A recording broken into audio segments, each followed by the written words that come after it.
His experience and ideas can save the city millions of dollars, avoid bankruptcy, and do it without raising taxes. He wants a new city council. He wants tough new judges. He's the one candidate who has always made the right decisions. Ed Rendell, the right direction for Philadelphia.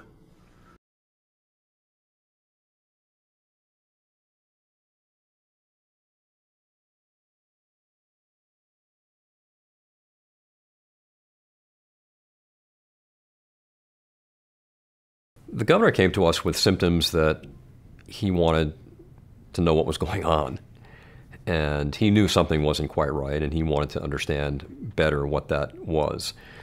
At that time, he had a tremor that was fairly typical of Parkinson's disease, had a little bit of slowing of movement, also a very typical symptom of Parkinson's disease.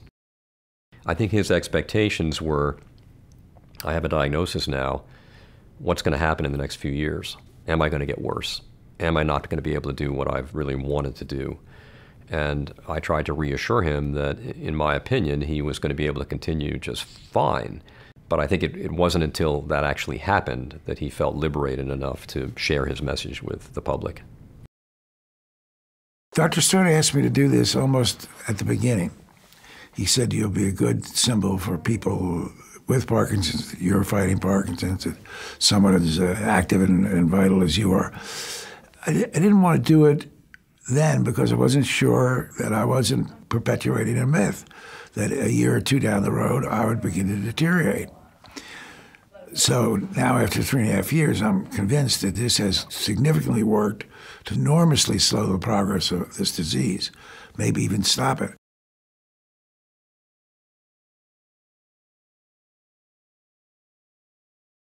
The governor travels all over the place. He's going 1,000,000 miles an hour and, 100 hours a day. So we're going to do jab cross. Joellen's going to do the hooks, and then you do the... And he has maintained that schedule for the last 4 years. Up. Make sure you come back up to the face each time. You got it. Bring that posture up a little bit taller, a little bit taller. And I was beginning to get a little shakier on my balance. Right leg, give me jab. And what the therapist did was incredible. I mean, I started doing things that I never thought I could do. Hands out of those pockets. And you used to say to me all the time when I'd give you something balance-wise, you'd say, I'm never going to be able to do that. And now we do it. And we just keep upping the challenge a little more. Our treatment for the governor has been not to overload him with high doses of medications that might give him side effects in order to eliminate his symptoms entirely. We've used physical therapy and exercise to supplement that.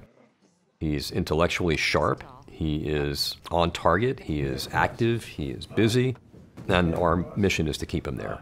It's in everyone's reach to get this type of aggressive treatment, and it's available to everybody. We are actually making great strides in our understanding of what's going on with Parkinson's disease. So when people talk to me about finding a cure, I try to refocus the attention on what we can do now and what we'll be able to do better in the near future, which is significantly reduce disability. We are already at a point where we can significantly reduce the disability associated with Parkinson's disease. And we're very proud of that at Penn, and that's the message that we really want patients to understand. I've always been extraordinarily blessed that I've loved my work. So I'm going to continue working, but with the help of Dr. Stern, I intend to stay active as long as I'm alive.